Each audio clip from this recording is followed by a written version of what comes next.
মানব কুলে জন্ম দিয়ে একটা মেহেরবানি করেছেন।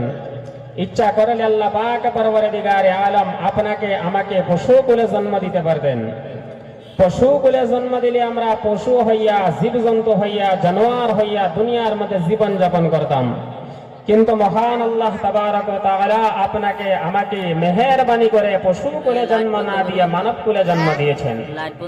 কিন্তু মানুষের মধ্যে অনেক মানুষ আছে যারা আল্লাহকে মানে না, আল্লাহর রাসূলকে মানে না, যাদেরকে বেঈমান বলা হয়, অবিশ্বাসী বলা হয়।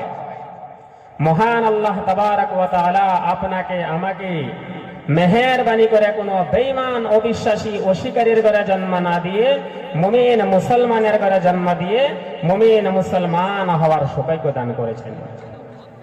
সুফিয়া হযরত যারা, আল্লাহওয়ালা যারা, তারা আল্লাহর কাছে বলেন, হায় আমার আল্লাহ, হায় আমার প্রভু, পশু না বানায়া মানুষ বানাইছো, একটা মেহেরবানি করেছো। বেঈমান না বানায়া মুমিন মুসলমান বানাইছো, আর একটা মেহেরবানি করেছো। হায় আল্লাহ, হায় আমার প্রভু, তোমার রাস্তায় যদি আমার গলা কাটায়া কুরবানিও হয়ে যায়, তারপরেও তোমার ওই মেহেরবানির শুকরিয়া আদায় হবে না। কি মেহেরবানি আল্লাহ পাক পরওয়ারদিগারে আলম আপনাকে আমাকে করেছেন। এমন একজন নবীর উম্মত বানায়া দুনিয়ার মধ্যে পাঠিয়েছেন, যেই নবীর উম্মত হওয়ার জন্য আম্বিয়া কেরাম আল্লাহর কাছে দরখাস্ত করেছেন। পয়গম্বর মুসা কালিমুল্লাহ, আল্লাহ তাবারক ওয়া তাআলার জলিলুল কদর পয়গম্বর, উনি বলেছিলেন, আল্লাহ আমার উম্মতের চেয়ে শ্রেষ্ঠ উম্মত কি আরো আছে? আল্লাহ পাক বললেন, হায় মুসা কালিমুল্লাহ, তোমার উম্মতের চেয়ে শ্রেষ্ঠ উম্মত আরো আছে। মুসা কালিমুল্লাহ বললেন, আল্লাহ ওই উম্মত আপনি আমাকে দিয়ে দেন। আল্লাহ পাক বললেন, হায় মুসা কালিমুল্লাহ, তুমি দুনিয়ার মধ্যে উম্মত আদমে আরওয়াহের মধ্যে ওই উম্মত তোমাকে দেওয়া যাবে না।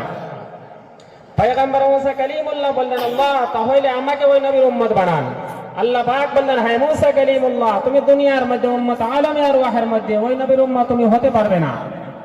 পয়গম্বর মুসা কালিমুল্লাহ বললেন, আল্লাহ তাহলে ওই উম্মত আপনি আমাকে দেখাইয়া দেন, আমি দেখি কেমন উম্মত। আল্লাহ পাক বললেন, হায় মুসা কালিমুল্লাহ, তুমি দুনিয়ার মধ্যে উম্মত আদমে আরওয়াহের মধ্যে ওই উম্মত তুমি দেখতে পাবে না। পয়গম্বর মুসা কালিমুল্লাহ বললেন, আল্লাহ তাহলে ওই উম্মতের আওয়াজটুকু আপনি আমাকে শোনাইয়া দেন, আমি শুনি কেমন আওয়াজ।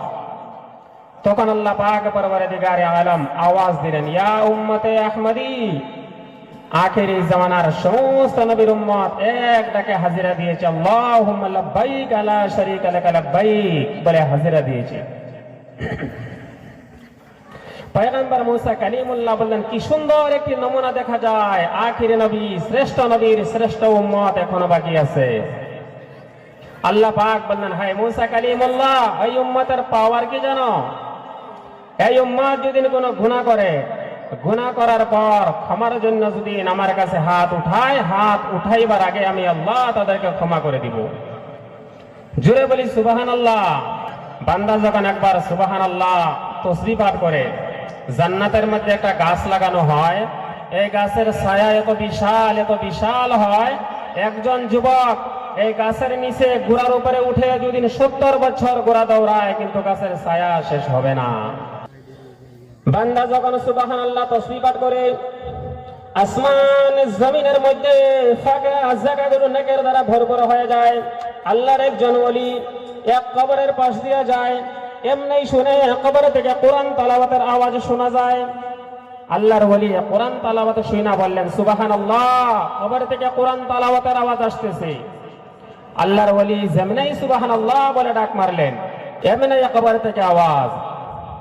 হায় আল্লাহর ওলি, আমি একবার দুইবার নয়, আল্লাহর কোরআন ওই কবরের মধ্যে একবার দুইবার নয়, আল্লাহর কোরআন ওই কবরের মধ্যে 40,000 বার খতম করেছি।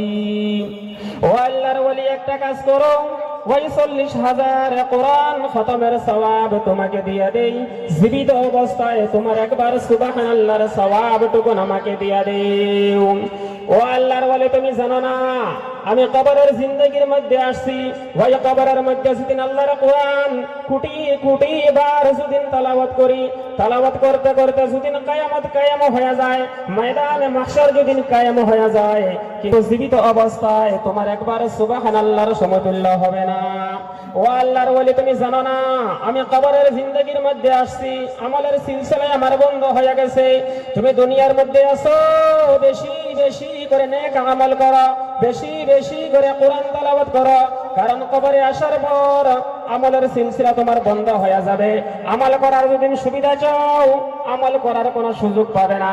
সেই জন্য বেশি বেশি করে কোরআন তেলাওয়াত করো।